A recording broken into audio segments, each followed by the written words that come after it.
I'm having this thought, if I go too hard now, I might not make it. And then it's like I get panicky and I hold back. So this is the difference. Dale is 4 years older than me, but he's a much more experienced runner. I am a better runner. Dale ran at an average pace of only 5 seconds slower than me per 4:05. He has not been training. He's nowhere near what I do in training. And I mean nowhere near. Yeah, no, that's right. But his heart rate is sitting in the 160s. Yeah, he hammered even. it. He hammered it and he kept hammered it. And because he said he knows that it's fine. I don't know is it a male thing that it's like, balls to the wall, let's go, look around and find out approach. Or is that just Dale? Like Dale just like, he's swearing himself, you motherfucker. He's like, come on, you useless piece of shit. This is how he talks to himself. Welcome back to Two Average Runners. It's me, Alice Penn, and Hugh Edwards. How are you, Hugh? I'm doing great. Thanks, Alice. I'm doing great. Excited to be here. I see we're in our pastels today. Pastel mix. We are. I'm in my pink pastel. Pinks and today. yellows. You're in the summery yellows. Vibes. It is it definitely feels like summer right now. I don't know about you. My work is not super quiet, but it's not crazy busy. It just sort of feels like summer. Like everyone's in sort of summer mode, even though people are working. So I don't know about you if it feels like does it feel like British summer for you? It must be peak Wimbledon. Can you imagine? With football and Saturday night's results, it's like there are flags everywhere. It's like people might as well not bother going to work, kind of feeling. Exactly. Is it's it not coming as bad home? as that. Is it coming home, Alice? Is it coming home? Is yes, football coming home? I'm not English. I can't comment. Yeah, I'm not English either, so I can't. And actually, I think by the time people hear this episode, the final might already have happened. So we'll know one. This is like a Schrodinger's World Cup right now. At this point, England could have won, could not have won, but it will all transpire upon the listener listening to the episode. I'm enthusiastic, but I'm also, So anyway, obviously in the UK, it's sunny. It's Wimbledon. There's football. Football's potentially coming home. They're through to the semi-finals. So the atmosphere here is not one of 4 long hours in the office, I would say. Yeah. But good nonetheless. So how has your week been running and otherwise? So it's been a solid week of family week. Again, in the spirit of summer, we haven't done any big summer holidays yet. And I'm sort of naturally not over planning or over scheduling, but then I've just end up doing some just sort of fun activities. So over the weekend did a couple of the fun things we did. So probably the most crazy fun thing we did. So I have a friend who's a runner and has a couple of young boys, and we often do stroller runs together. So if we can't squeeze a run into a stroller run. And we'd been talking about taking our sons to one of these, they're called pump track. There's like the little, it's a little track that you can ride your bicycle around, or I guess someone could say skateboard as well. And they have several of these in San Antonio, and there's there's one that's kind of being done that's new, and it's where we often go and run, by park we often run in. And so we decided to go there. Henry has one of those balance bikes, like the Striders, so he can just push himself up the hills and whiz down. Oh my God, it was so fun. There aren't any brakes on those things, are they? There are not brakes, no, because his feet are down, so he sort of like runs his way out of it. And he took a couple of tumbles, but nothing too crazy. But he's getting so confident on it. And it's sort of like, it's great for building his confidence and balance because there's no pedals to worry about. And then there were no stabilizers. And anyway, so we were there. But anyway, I was like planning, I'd taken the stroller anyways, that maybe afterwards we'd go for a little run because we couldn't make the run happen beforehand or whatever it was. So anyway, I was kind of exhausted from chasing him around this little pump track. It was like these like mini 5-second bursts. Of hills. Exactly. These little hills, because they're like, I'm racing after him, and sometimes he takes off, so I try to race after him. And then when he hits a hill early on, I was giving him a push to get up there. So anyway, it just became this like really ad hoc fast workout. And then for our average runners out there, there's that moment halfway, like we were probably half an hour into it, and I'm like, I'm not even recording this activity, right? Because it's like, oh my God, like I haven't even recorded. I'm not getting credit for these this extra miles, and I wonder what my heart rate's doing. But anyway, it was hard work because my sister asked me to look after her kids in December and to take the youngest, who's a bit of also very confident on his balance bike. Mm-hmm. Exactly one of those things. Yes. And then my mother just came to me and said, say no, because I had the stress fractures. You're not supposed to be running. Yes. It's going to be a full-on workout because Max is going to go up and down these hills at a rate of knots, and you're going to be sprinting after him to chase him, stop him from falling. Say no. You can go and do something like paint something or watch him jump on a trampoline, but you will not be doing the pump track. Yeah. So it was kind of funny. And there's an interesting thing here. Like, so I purposely on this one, there was no schedule for the day. And we got there pretty early and there was no one else there. It was, us, me and Henry and Sandy and Jackson. And we were the only people on the pump track. So it was fantastic. But it was hot already. It was like 8 a.m., but it was already hot and it was so humid. And like, we're both, like me and Sandy, both drenched chasing the boys around. Really? And I decided just for interesting to see, because this where, we talk about endurance and, training here. I was like, so often with kids and, you have stepkids and you have to, so often you're like telling them what to do. Like, okay, now, and like, we're going to be leaving in 5 minutes. You got to give them like the 5-minute warning. Like, okay, we're leaving now. We're done, like whatever. Yeah. And I was like, I'm just going to see what happens. Like, when does he run out of steam? So we kept going for an hour and then over an hour. And I think Sandy is like, it was time for them to head off. Maybe it was more than an hour. Maybe it was an hour and a half. I don't know. And then Henry saw someone else. Some group was working out. So he was intrigued. So we moved over there. And then he wanted to go to there was a playground at this park. So we went to the playground. And so now we're like, kind of a little bit later. And then he's like, I want to go back to the pump track. And I was like, oh my gosh. Okay. So that's when we did round 2, which is then I did. Had you taken lots of snacks or something? Oh, I was like dad of the year on this one. I had like a whole set of snacks. We had grapes. We had cheesy rice cakes. We had cookies. Well, that's why. Obviously you had enough glycogen to keep going. Oh, I know. That's why I was thinking. I was just thinking about like, what we do. It's like, so much of our training is like an eating competition, right? And fueling and then hydrating. Anyway, he's gut trained. He's gut trained. He's had a lot of grapes and been running at the same time. And then we, as we were, driving in the morning, I'd seen this and I like this. This is sort of in the spirit of the week there. It's this like Texas Transportation Museum. I was like, never seen this thing, right? And it was this big sort of like all these old train cars. And some of them had been refurbished to like what they were like in the day. And so you could walk through them and see where people would sit and sleep eat. And then there were trains to like climb on. And then there were model trains like running around in the, like in these sort of like Thomas the Tank train sets. And it was just wholesome fun, but the thing really was is that it was sort of all kind of unplanned. Sort of like one thing led to another, and then the little guy crashed. So anyway, that was the kind of weekend, and I sort of had some workouts around there. I'm in taper mode because my big adventure's next week. Yes. So not big miles. I'd got some running in during the week with a couple of friends, and then I got a Peloton. I got a couple of sort of mini workouts to really sort of activate. Like I got a little hardcore Peloton workout in. I did one more sort of muscular endurance workout to really prime the legs for the mountains ahead. So yeah, I've always said this before. We've talked about tapers a bunch, and tapers can be the worst.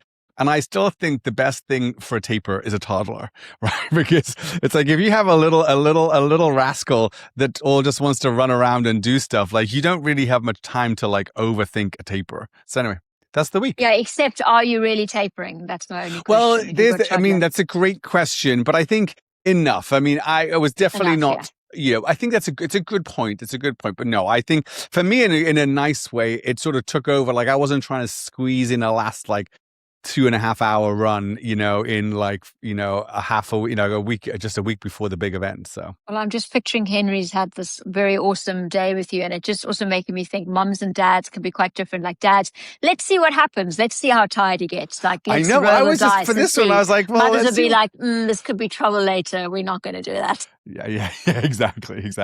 How about you, Az? How was your week? I want to hear. You had a race as well, so I want to hear how the week is and how the race is. Another race. Yes, so I had quite a good week training. The race could have been better. And personal front, I got to have a really nice weekend with my dog, Monty, and with Dale. So that was really nice. So yeah, I've had some ups and downs going on a little bit personal life at the moment, just making some decisions about where I'm living and around work things. So, I've had a little bit of ups and downs, but the one thing that's been consistent for me is just trying to get my fitness back again. Cause, having been injured and having been sick and just trying to focus on that. So that's been a real, I guess, a blessing to be able to not be injured and get back to my training. So I've been enjoying that. Race, Yes. Slower than last year. Embarrassingly, I did not break 40 minutes. But, we live and learn. It was very hot. Yeah, heat is a big factor, It Alice. was very hot. But, this is the same race that last year the one pacer dropped out injured and the Yes. other messed up the splits. And I Yes. think I looked at last year's time.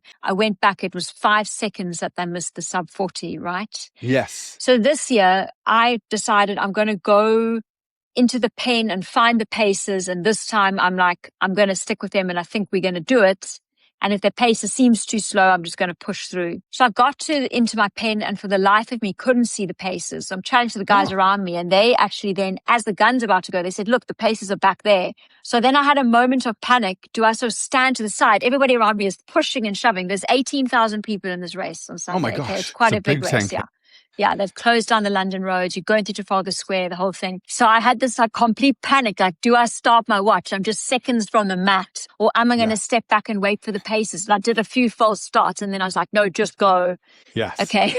And that wasn't my plan because I was going to do it the paces. And then I was like, you'll know you're in trouble if the paces overtake you, which they didn't. But I did 40 minutes, 30 seconds, but really was aiming to be 39, 30 at least. But anyway, do you know what was cool about it is that I saw lots of people I knew, quite a few of my Strava buddies, and we'd all been messaging each other before. And when I went to bag drop at the end, there were lots of us there and we had some nice photos and saying hi and catching up. And, awesome. from that point of view, it was really cool. And actually when things were tough, every now and then I did think to myself, it's so great that you're here and you're not actually injured and you're doing it. Okay. Yes. You may have to let go of going sub 40, which I really should be able to do, shouldn't be that difficult for me to do. And it didn't happen. And I did feel very disappointed afterwards, but I did have a few moments in the race where I was like, you're here and you're doing it and that's going to count. So yeah. And it's kind of interesting. So I would say, right, that with that heat, that is easily,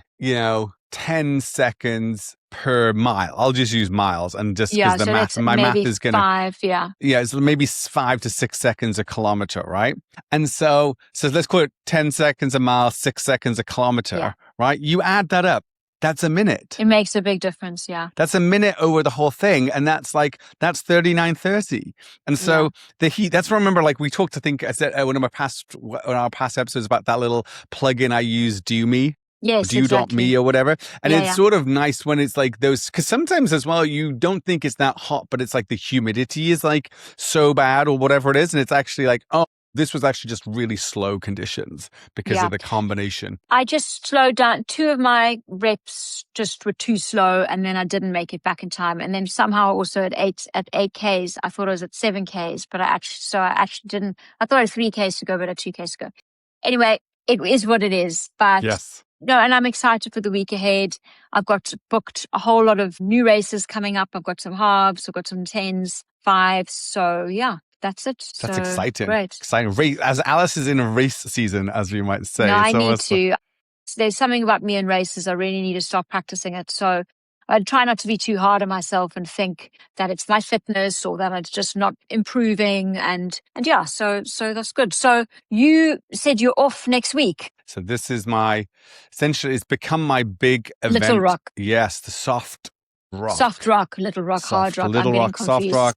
And so it's so cool. So this has turned into my big adventure, event of the year. I'm not yet signed up for anything big. we were talking, I still got You something. still got feelings, yeah? I got some feelings out to try to do something that's probably going to look more like October, November. Okay. And in a way, that's kind of a training block away, right? Yeah. In the sense and so I haven't raced since January. And so this is the opportunity to sort of put some of this this sort of first half of the year, this spring training block to work, which was very strength focused. And this is perfect for it. So this is Soft Rock, which is, you do the Hard Rock course in segments. So we're doing it in 3 segments. That's 100 miles and sort of 10,000 meters of vertical gain, roughly 33,000 feet of vertical gain over 3 days. And what's made it so exciting, Alice, is this past weekend was the actual Hard Rock 100 run, which I think we mentioned is only 150 people get to do it.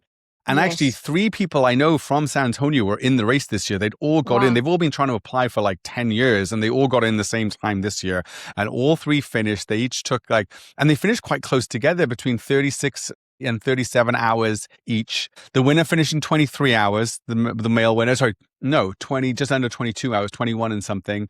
Courtney won. Courtney DeBalter Oh, came really back amazing. and Okay, broke great. her course record. She was like 25 hours and a little change, I think it was.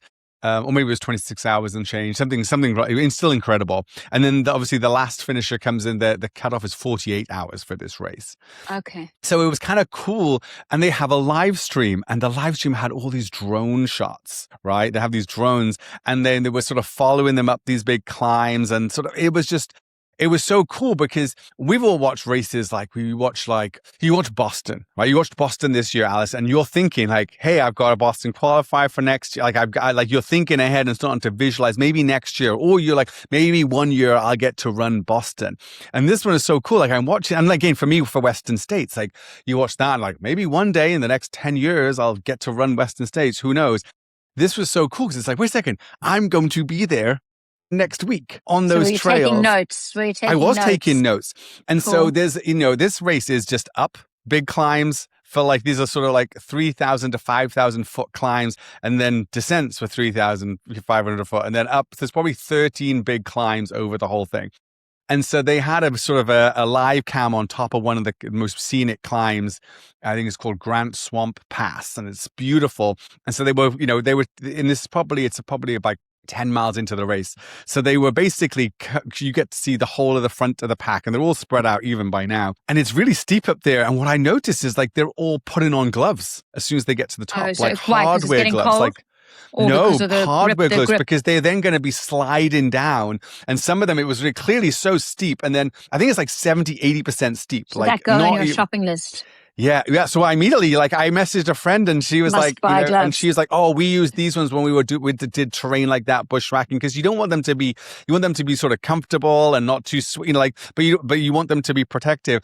And you can see some people then butt sliding down. It's so steep that they end up sliding down on their. So it's like, okay, well, I need what shorts am I going to wear for that leg? Because I don't want my skimpy running shorts. I want the sort of compression. Have you done a course like this before, or is this like a bit of a, not to say one of a kind, but a bit different to other kind of trail runs? I'm just kind of picturing it. It is it's sort of a combination of lots of things. So I've done Leadville, which is high altitude. So I'm used to doing a race above, the Leadville's all above 10,000 feet. This race is mostly like 10, 11,000 feet and above. This race along the course, it goes over a 14er in Colorado. These mountains that are 14,000 foot are sort of well known. I think there's about 48 or 50 of them in Colorado, or something like that. I'm probably off by my numbers here, and I have hiked a couple of 14ers back in the day, but so I have been up that high. And I've done a few sort of runs over the years, which have been a bit more technical and had some steep section, but this is kind of pulling it all together, right? In sort of, so that's what's kind of both exciting. But then the neat thing is it would be a lot more intense if this was the race. Like my friends who've done this have been training really hard. We get to break, each night. So we're sort of finishing each day and get to have sleep and refuel and sort of rest. Now, you might be sore the next day. You got to get back up and do it. But we get the chance to recharge, and we're not having to do a lot of this at night in the dark with headlamps. Because if you think how technical and steep it is, that makes it so much harder at nighttime. Yeah.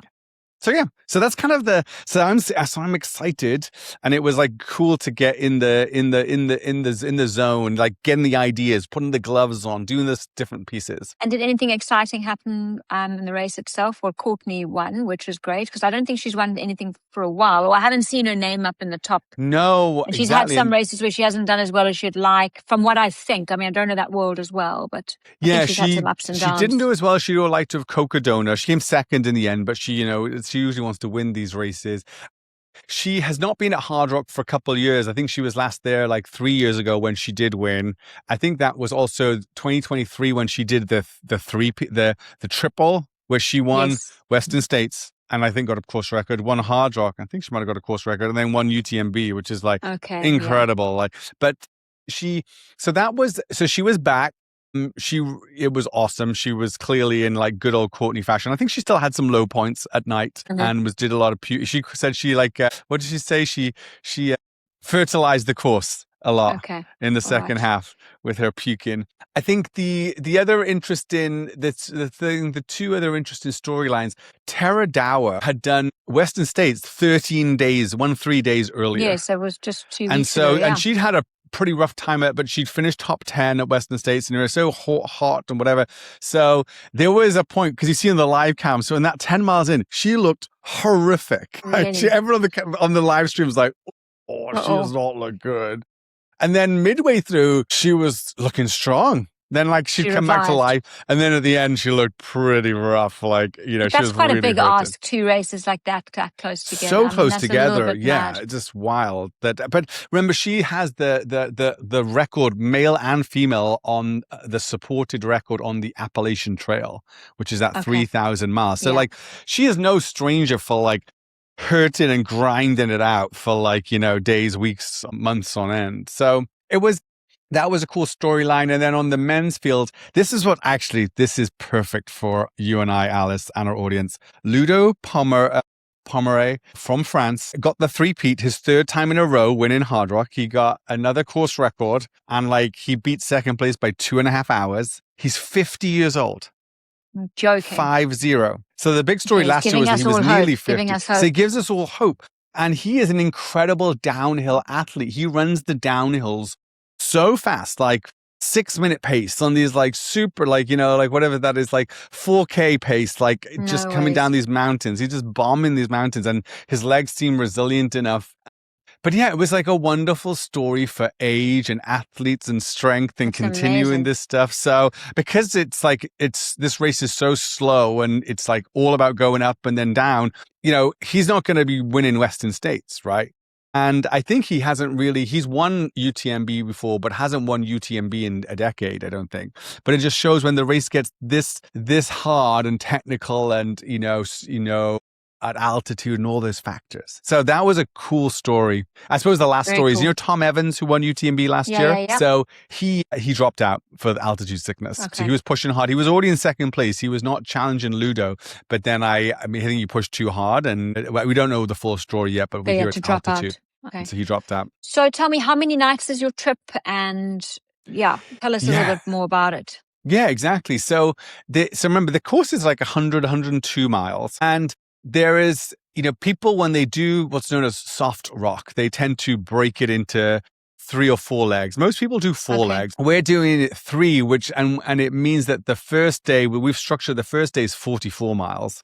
And then we have like a 28-mile day and a 30-mile day. So can I interrupt you there? Like how I've already been wondering, because it's not a race and it's not a structured event and you are doing this together, what are the odds or what's the likelihood of you guys, you know, things get tough, changing your mind? Or like in a race, you can't, like, I've got to get this done in this time. That's the route. Off we go. Because obviously there's going to be times it's going to be hard. I'm just like wondering, how do you guys hold yourselves to account? Or do you just both know each other well enough to know that you're not going to try and get out of it when it's tough on day 3? Such a great question. So it's kind of an interesting one. So there's like a few little pieces that as part of it, which is when things get tough and you want to quit, they often say they'll try and eat something. Right. It's like, you know, when fuel is low, then your sort of will to continue also ends up low. And sometimes you just need some carbs and need some sugar. Right. I'd say interestingly here. So we're driving and we drop one car at Silverton on our way. He's staying near Telluride. And this is crazy distance out there. So it's a 2-hour drive, even though it's 10 miles away, it's a 2-hour drive to get to Silverton because you've got to get around these big mountains. So we're taking 2 cars over, leaving 1 car in Silverton with all our food for the end of day 1 and our gear for day 2 and our camping stuff. So we're leaving that car in Silverton, and then we're taking the second car onwards to where we're starting the race, the run at Grouse. I see. At that point, which is another hour away. And so we leave that car there. So then when we start, we've got, the cool thing is we're going, to your point, we're going from A to B. So on that I'm sorry, day. my South African brain is going, and nothing's going to get stolen from this car, is what I'm thinking. Yeah. We're in the middle of Colorado. Like no one's. You'll be fine. No We'll one's be coming fine. to steal your No one's stuff. coming to Okay, steal go. our stuff. So South African I'm brain like, exactly. I Like, wonder if that stuff's going to be there when you come back, all your I food. think It might we're be going to gone. be. Well, a lot of You'll time be people fine. just stash it in the because at one point we weren't sure if we Okay. were going to have cars. Like you sort of cache your gear in like a bush or Under a something. tree. Yeah. Under a Okay, tree. cool. Yeah, exactly. But so anyway, so that first day is firstly the biggest day. It's a lot to be doing so much on the first day, but in some ways we'll be freshest. I'll have Yeah. only got to altitude the day before, and I actually think that's Okay. kind of good. They kind of say like. I won't have had time to start to be suffering as much from like once you've that's been a there good for point. 3 nights, you got 3 nights of bad sleep and all that kind of jazz. So anyway, the first day we basically, we just got to get there. And at that point, there were no bailout routes. Like in the race, there might have been like 3 or 4 aid stations where technically someone could DNF or their crew might be there. Oh, that's true. You can DNF. So we've just got to get to, like day one, the goal is get to Silverton. Get to Silverton. So this is a quite bit like simple. get out of the Grand Canyon, similar That's to a that bit story. like get out of the Grand We're Canyon. either Like, die in there's this only Grand one. Canyon or we have to get out. Oh, we have or to a get helicopter out. is Or coming. a helicopter. Yeah. Like, So it's like we got to get ourselves out of here. Okay. I guess that makes sense. So that's what makes it kind of that part really. So that's kind of simple. And the end of day one, then like we've got our stuff. Okay, let's just camp, reset, eat, wake up the next morning. At that point, then we're doing another leg, and at that point again, it's one of the most beautiful legs. It's the leg I said like because at that point the race starts at Silverton. We're obviously not starting technically. We're making it logically work to do the whole loop. We're doing the same direction clockwise. Just say that. But anyway, so the second day, well, now we just need to get to Telluride, and their stay, his house for the summer is quite near there. So the carrot at the end, again, no bailout points. There's no one who can really come and get us, is to get there. And at that point, we get to sleep in a real bed. Right. Okay. And so we're going to finish in Telluride, so we should be finished in time. Is there a shower? And there'll be a shower in their house, So like, well, I think we finish in Telluride. So, and we're estimating, I'm doing super conservative, so 2.5 miles an hour, right? Is like if we sort of like, because you're going up on mountains, I think we'll probably, plus when you stop to get refill water or stop to eat or faff around or whatever it is. So something like, so we're sort of estimating 12 hours, a 12-hour day, right? For that day too. And again, we're going to start when the sun, as the sun's rising, sun starts to come up at 5:30. So like we'll be starting by 5 a.m. So hopefully we arrive in Telluride in time that we can sort of like go and get a burger, and then we go home, we can shower and refuel and sleep in a real bed. And at that point, then we've got one more day to do. And remember, we got a car. We got 2 cars to go get. You still got to get back to the cars. We still got to get back to the cars. So like, I mean, technically, he has a second car with his wife. You can't really sort of say, we're going to sleep in this morning and forget today's run. Okay, it's not like that. And I think between the two of it, it's an interesting one. It's like, so what is the why? We talk about our whys for this races, right? I mean, for me, it's a why. It's like, I want to go out there and sort of just connect with both the outdoors and nature and sort of push myself to show what I can do. I've sort of like haven't finised a big race since my dad passed. Yeah. And so part of me is like, weighing on your mind a bit? A little bit, but it's sort of like, I just want, there's no time goals in this race. There's no race goals. Their only goal is to finish each day and to finish the whole loop and to do it safely, obviously, like do nothing. Then the phrase in ultras for DNF that did not finish is really do nothing fatal. Right. Yeah. Which is why, when somebody like Tom Evans. But are you still going to push yourself? I mean, this route is pushing yourself. Are you still going to try and give it and I think the pushing really is just keep going. Like there is no way out. There is no, and I think what's really cool there is like, I really do think it's sort of the perfect combination. Elliot and I are both fit and strong enough to do this. We both finished Leadville. Neither of us have had perfect training. So it's not like one of us is like in peak. Way ahead of the others.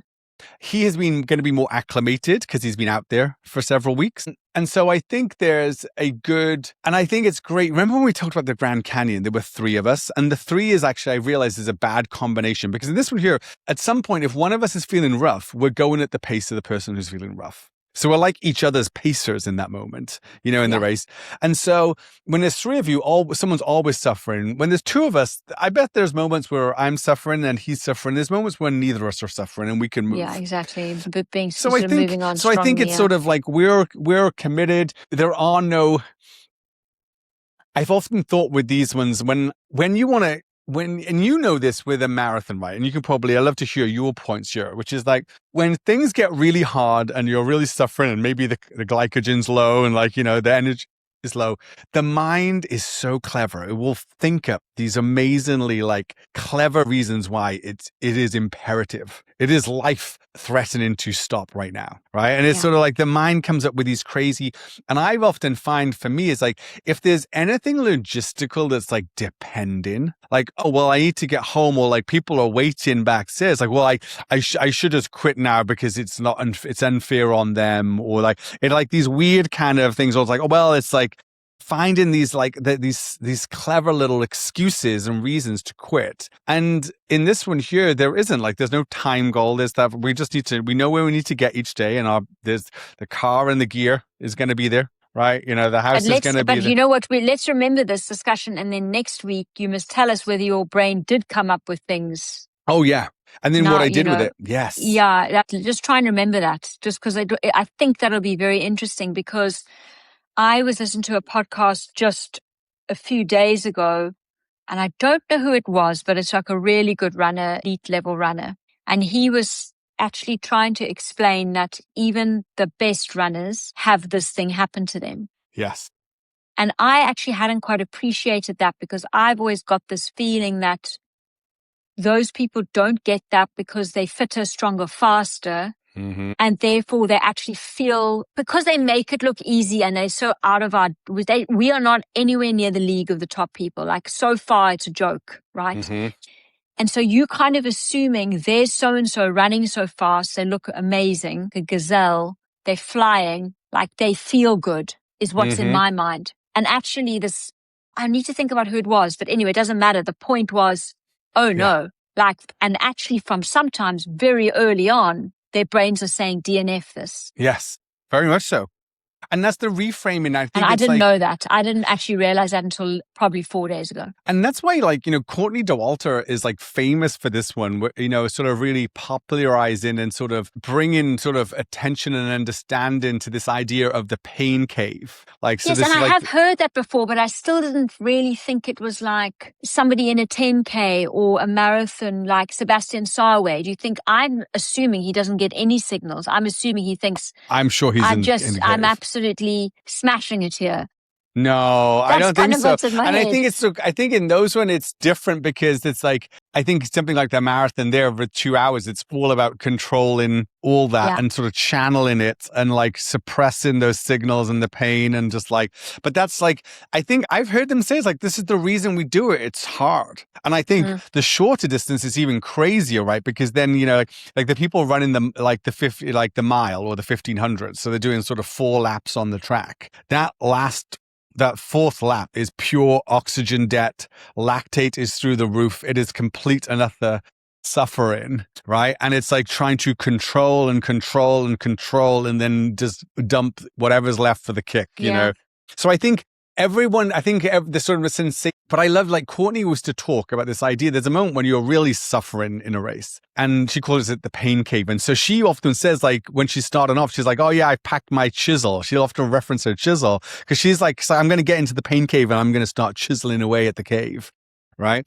And she describes that she used to try to delay the pain cave, to push off the moment where she was at most suffering as far into the race as possible. And then she said she changed her mind. Like, it's a mindset thing, that she's like, no, I now realize, like, that's the whole objective of doing this kind of race, is to get to the pain cave. Like, that's the goal. Okay. So this is exactly what I wanted to ask you about this week. So, if I wouldn't mind just jumping in to talk to you about what I learned about my mindset in the race this week. What did you learn? Because I think it's exactly this point, which is I went back and I looked at my splits, and I looked at also that I wasn't that tired at the end. And I saw my heart rate average was about 146, which, considering the heat, and yes, I'm in my late 40s, so I'm not going to be at 180. But I did think to myself, this is not really you gunning it. Okay.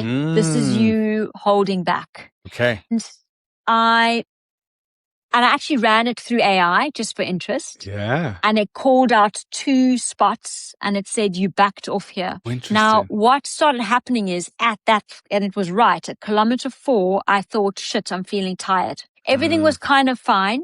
And then I thought, shit, I feel tired. If I'm feeling tired now, I'm toast. Yeah. You can use the word, Alice.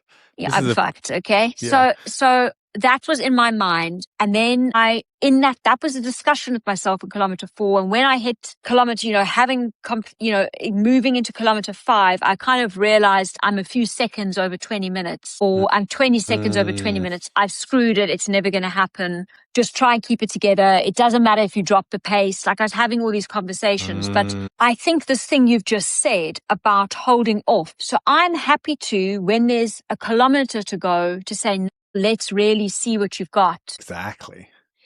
Or so that means it's there. Meters. The juice was there. And I do it all the time. Yeah, I did a negative split. I did a negative split, and my last 2Ks were much better. But I had 2Ks, 4Ks, and an 8Ks. I think one of them was also to do with the water station. But the point I'm making is I identify with that psychology, because often in a half marathon, and even remember my April marathon, I waited until I knew it's 5Ks or in a half K. In a half marathon, my coach says the last, 5Ks you need to really go. And then I'm thinking, well, let me wait for 3. And then I think, let me wait for 2. Because in my mind, I'm having this thought, if I go too hard now, I might not make it. And then it's like I get panicky and I hold back. Now, let me share with you Dale. So this is the difference. Dale is 4 years older than me, but he's a much more experienced runner. I am a better runner, but he has run 30 marathons. He's run comrades. He's run really hard marathons. Dale ran at an average pace of only 5 seconds slower than me per 4:05. He has not been training. He's nowhere near what I do in training. And I mean nowhere near. Yeah, no, that's right. But his heart rate is sitting in the 160s. Yeah, he hammered it and he kept hammering. Hammered it, and because he said he knows that it's fine. And he was like retching towards the end and he was exhausted. He fell asleep on our dog walk. I am like, I feel like I need to go for a run. I have not done any exercise today is how I feel. It's all mental, Alice. It's all mental. It's a mental thing. And I am beating myself up because I feel like, but I did try hard. And you know what I'm finding really hard, Hugh, is that I identify, for want of a better word, as somebody who's mentally tough. I've been through a lot of stuff in my life. I feel like I'm not afraid of pain physically. Like if things don't, like I can push through pain, but for something in the running is making me panic and back off. And so I'm hoping with some experience, I can learn that actually you're not going to blow up. I think I'm just so worried I'm going to blow up and then I'll fall over or something. It's a real valid kind of fear. It makes me feel soft. Like I feel like, what is wrong with you? Come on, lady, get your shit together here. My coach is like, but you're not afraid of the pain. I'm like, I don't know why, but I do back off because I think it's too hard now. It's too hard too early or whatever is what I think. I think there's an interesting one there, so there's a couple of different things happening here as well, which is like, I think things are different at different race distances and times. Yeah. Right. In the sense like ultras are pretty interesting because it's less about that real sort of like pain in the moment, but it starts to get like an overwhelming, like all around suffering the body pain. Like, and I've always felt just because of that crazy mileage that your legs are and I think, screwed. The thing I was thinking about as well, which is like, I think, what does it come down to as well, Alice? Experience. And I think it also sometimes takes like making bigger mistakes. Like this is a good one, the one you had now. You've got a ton of data from this 10K. Right? Because you know how you still felt fresh afterwards and you could do more afterwards and all this. I think it also then takes like going for one and sending it and having a horrible blow up and seeing and dealing with the blow up. But I do think that confidence can become, I was thinking about, you said about like, well, I'll wait for 5K, I'll wait for 3K, then 1K to go. Like, I think a bit about that one for my last half marathon, which was, my PR. But now I do know that like, okay, I did wait because I thought like I'm at my limit. And was I at my limit? I don't know. Well, but I'm really glad I did that. But I really was, I felt pretty close to it. But now I have some confidence to like push a little bit more next time. to Yeah. push a little bit more.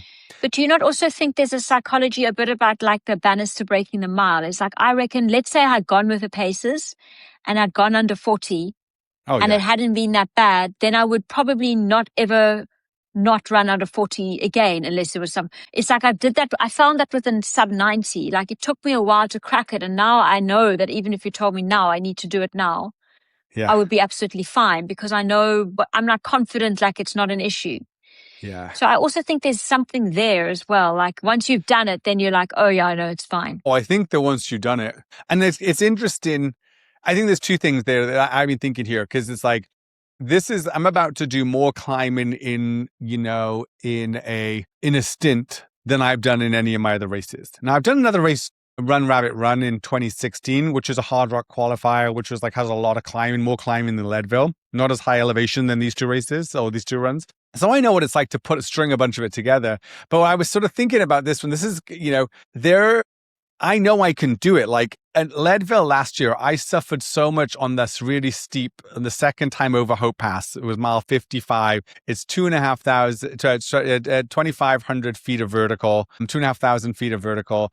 And it's so steep. And I was suffering and I was slow. And I was like, I kept going, but I thought it was the end of the world. And I was like, it was the slowest I've ever gone up. I've done that climb so many times, but I know I can do it. I did it, right? And so I think this sort of like, it's an interesting one when we think about our visualization. Like this conversation today is so helpful because it's like, we are out of the gate because of where we're starting. We go up to that 14er is the first big climb we do. So we're kind of off the gate and we're basically going to climb 5,000 feet for over the next couple hours and go over handies, as it's known. And I think there's a really good chance that halfway up there, I'm in absolute suffering, right? And maybe the legs will feel completely toast. I'm not going to be looking at my heart rate, and I'm definitely going to be controlled to like not let my heart rate get too high and just find the gear to keep moving. But it's like visualizing and accepting that like, there's a good chance I'm really hurting that early on. And that's going to be terrifying. Like I remember at Leadville, the last couple of years, actually every time at Leadville, you meet your crew properly for the first time at mile 24. And each time I've got there and they're like, how you doing? I'm like, I really hurt. Like, and I'm not even a quarter of the way through this thing. And that's so I scary. think it is so scary. It's the same thing you said, like 4K in, like I'm hurting so much right now, or this hurts. And like, I'm suffering. Like, can I even get But it wasn't even hurting. It's just like, oh, I'm feeling tired now. This is a problem. And actually, I'm kind of like, maybe everyone else is like, you're supposed to feel tired. You're supposed to feel tired. That's the point. So yeah, I'm also going to talk to my coach about, because I'm wondering now, like, am I doing something wrong in training or whatever? But anyway, it was good to get your perspective. And I'm also curious, because a couple of other lady runners that I know have a bit of a similar thing that you get a bit nervous and you think, is it too much? And sometimes, I don't know whether, is it a male thing that it's like, boards the wall, let's go, fuck around and find out approach? Or is that just Dale? Like Dale just like, he's swearing himself, you motherfucker. He's like, come on, you useless piece of shit. This is how he talks to himself. And I'm just like, keep it together. I mean, I think there's all sorts of there's been really interesting stuff we've been watching and in reading about through this World Cup of seeing how teams play and playing when they're the underdog and when they're not expected to win. This is when suddenly, like in the US team is the prime example. They were the underdog forever. They were having fun. It was great. They're playing like Country Roads music, the song Country Roads after every win, and the country is behind them. And then suddenly this red card is overturned. They become the villain of the World Cup. Like everyone hates them because of FIFA and the fact that Trump made a call and it's the first time in forever. Like not his first time ever a red card has been suspended, overturned. Madness, right? But in that process, it turned them into the villain. It gave fuel to Belgium and everyone else. Suddenly it's the whole world versus the US. And that US team, like this guy Balogun, he looks confused. He's like, it was a red card. I'm living with the consequences. Now he's back in the game. And that whole team, they looked so tight. They looked a shadow of their. And so it is an interesting one just on the Dale thing, which it's like he almost had like no expectations going into this 10K. Yeah, that is what he said. And That's he's what he like, said. sometimes when there's a real phrase in ultra running, like it's better to be 100 miles. It's always better to be undertrained than overtrained. Yeah. And I think it's, I think there's like, this is a more tough one about taper, but it's like, it's always great to be a little like, it's in some ways, unless you're really going for peak performance, like, being a little over tapered is better than like, maybe better to be than like, cooked. okay, are you in a place where like now you can sort of go and go to the depths? Yeah. But it's interesting, Alice. I think practice. Well, maybe some leaders can chip in. And yes, so this weekend I'm doing one of those stupid marathon pace intervals, and I've got a 5K race in, not a park run, actual race. Because I thought, you know what, I'm going to go and I'm going to try and drop as much of my time as possible and just go for it. And if I blow up in the last kilometer, then I blow up. But let's just see. Yeah. So I think I'm going to really try that on the 5K this weekend. So I should report back next week. Whether I'm still soft or whether I'm toughening up. No, it's like I've heard a couple of, I think there's some I've heard a few different interesting stories lately as well about people at the 3K, 5K distance running without watches, right? Yeah, that could be interesting. And then I think I was even just think it was in the course of something like Western States. I think it was Tara Dower it was Sally McRae. I think it was I was listening to, or someone like that, who said that they didn't wear their watch for the first 62 miles, and at 62 miles their crew gave her their watch. They gave her her watch so she could put it on. In that case, I do think there's something really interesting about like doing something different, right? So it's like, okay, what would it look like to like actually, I mean, I would love to see the experiment, Alice, for you, of just like run this one on feel, or like run a 5K on feel. And see what happens. See, do you go too soft or do you go too hard? Can you go and see how hard you could push and not be like psyched out by heart rate or pace or anything? I'd be fascinated to see what would happen. Okay, I'll think about when I might be able to do that and give it a go. Maybe I'll do it for a park run or something. So tell me, it's not long till you head off. Yes. Are you packed? What are the logistics? What are you thinking about? Because this is a bit different to like packing for a marathon or even just a normal sort of trail event, it seems like. So tell me what's happening. So I made some lists on my app, on the Notes app on Apple and on my phone. And really sort of for me is sort of visualizing each day. So I've got to figure out what am I going to wear each day? What's going to be in my pack? Yeah. So like the first day as well, like we might need a headlamp if we want to start. We definitely want to start early enough on the first day to like get ahead of things, because it could be a 15 to 18 hour day if 18 hours doesn't go well. So you might as well get going. So we want to get going pretty early. And I definitely want to have the headlamp there that if the sun goes down at the end of the day, we can keep trucking with the headlamp. So things like that. It's interesting. Definitely going to be using our hiking poles, and just some strategy of like using, like I have 2 sets of hiking poles. I'm not doing the lighter carbon ones because they're more likely to break. And if you break one halfway through the day, it's kind of going to suck. It's going to suck. So I've sort of laid out what am I going to need each day? What am I thinking for clothing? So it's really high, obviously the altitude, and so the sun cold. could be really strong. It all depends on the way. It could be it's the sunshine that could be the real thing. So I have some white long sleeved with a hoodie, which almost has a hood, and that actually protects the back of the neck. And I've used that at Leadville before, and it's good. So I got 2 of those, and then another long sleeve. The other consideration is the smoke. There's been wildfires, so like the quality of the air. But in good news, that looks like it's not going to be a problem, because it looks like we might have some rain this week, which actually would be good to dampen the smoke. It would be good for the heat, because it can get hot during the day, and I can deal with rain.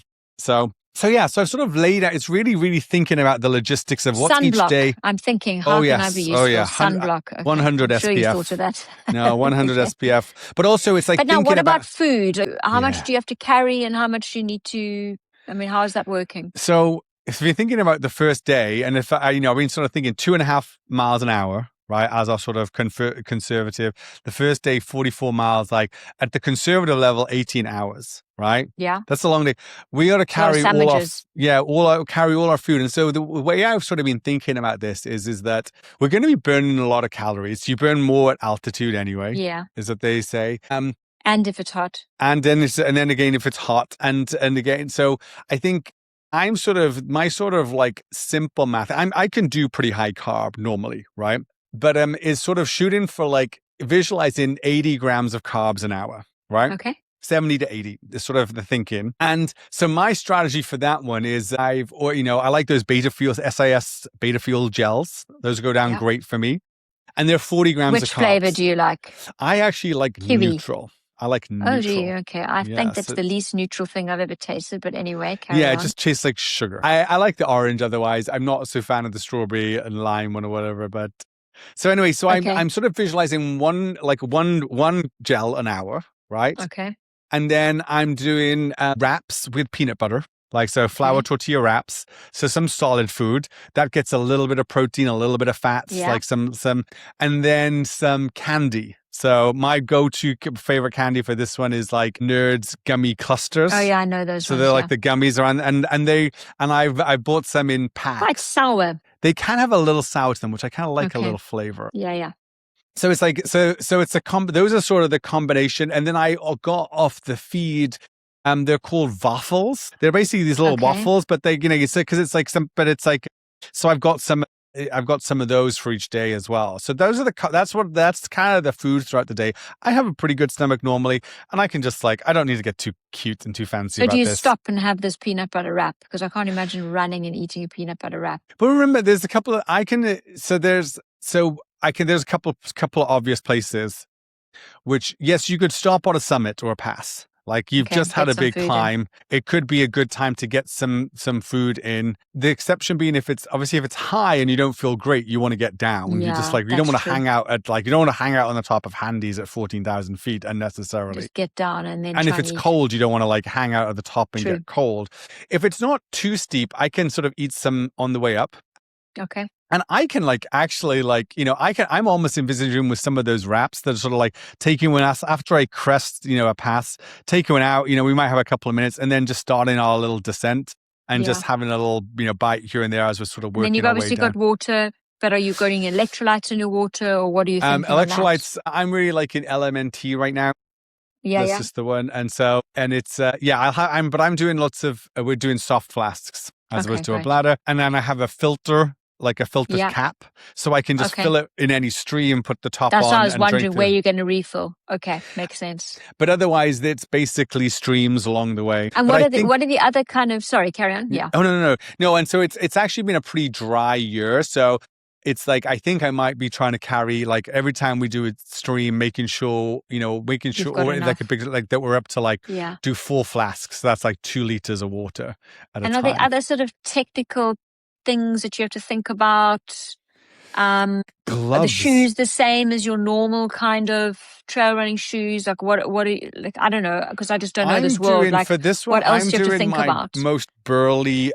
So, I either run in things like Adidas trail super shoes. I'm not doing those this trip. Not strong enough for this. Yeah, just I am to take in my Hoka Mafate 5s, which are a pretty burly shoe, but I like them. I like them on rocky terrain. They worked. I ended up running them for Bandera, which is just a 25K this year, because I felt I was just I could zone out with them. Even though they're a little heavier, they're not the fastest in that one. So those are going to be my go-to shoe for this one. I can wear those for hours. They can deal with the terrain, keeping it simple there, keeping it the same socks I always wear, Dry Max socks, not overthinking there. But I suppose the big one is gloves. So watching watching people on that live stream. So I've got some of those hardware gloves to put on, because sometimes the climbs that's scrambling or coming off the, and then a hat, obviously, to keep the sunglasses, key, because it's so bright up there. Sunglasses are going to be critical. And you're obviously taking your phone, so there's signal. I know this sounds, but I'm sure your mother, who will track you on Strava, so she'll know where you are. Yes, but she will are know where people going to know where you are and that you're safe and all of that? So I am actually, what you're doing? And we also, I have which I had for about 10 plus years now, one of these InReach satellite trackers. That's what I was wondering, yeah. And so because there won't be cell signal on a lot of this course. That's what I'm wondering, yeah. And so the phone will be there for pictures. This is definitely a stop and take pictures. And you will upload your Strava, I'm sure, each day. So this is what a great what are you doing? question. One per day or 3 days? Yeah, so this is what I was kind of thinking about, is I was planning to just at the end of each day, you can stop and then just, resume later on your, and we'll be able to my Garmin has a really long battery life anyway, but I can recharge. Certainly after day 2, when we're back at the house, that'll be an easy place to recharge with the Garmin charger. But anyway, I was actually planning to, because twofold, I was planning to just like save it so it's like one long track. So the moving time will be accurate, and it'll say the elapsed time. The elapsed time will be over 3 over 3 days, somewhat. which is fine. I don't really, it's like this is the state. But it'd be quite nice to have it as your longest run. It would be quite nice to have it as our long, as whatever. Yeah, it's not your longest. And to be 100-mile track and have it all in one place. I also, from a practical thing, if I'm doing it at the end of each day, I might be like tempted then to like upload it and then try. And I might not have good signal to upload it to Strava then and try to add the pictures and then care about what people say. Yeah, do it as one. That would be nice. We'll wait for you. That's my goal. It'd be nice to see at the end of 3 days. Yeah, and it'll be a big surprise. But you're going to take good pictures and upload. Yes, exactly. So it'll be able to do it all at the end. That there'll be like one big track with all the photos and there. So, well, I'm really excited, Alice, and hopefully next week you can tell us all about it. Yeah, exactly. And if people have any questions about it, Alex, you already have that one there. Like, what stories, is my mind going to construct to quit doing this? I'm definitely going to embrace the pain cave and like embrace I'm expecting to suffer on these climbs, and that's part of it. So yeah. I'm awesome, also Alice. wondering, I'm just dying to hear, I'm always curious about, I think we spoke about it with your sister when she did her endurance walk. And when you're with someone else, like, what do you talk about? Yes. Do you get bored? Do you stop talking? So I'm also curious to know, like, a bit around dynamics in like, do you guys have an argument because you're hangry? Are there like some, I'm just curious to know, do you like get irritated with each other and walk at like 100 meters and run 100 meters apart? Like, it'd be quite cool to hear a bit of like how that worked. Yes. Well, I'm going to get as well. I will report back next week. Awesome. Cool. I'm very excited for you. Great, Chandra. Alice, good luck with this 5K race as part of your marathon workout this weekend. So like keep us posted. Like, I'm quite excited to hear. And I want to hear how you stent it and went into your pain cave. Pain cave early on at 1K. Early on at 1K. All right, Alice. All right, thanks, you. See you next week. See you next week, Alice. Bye.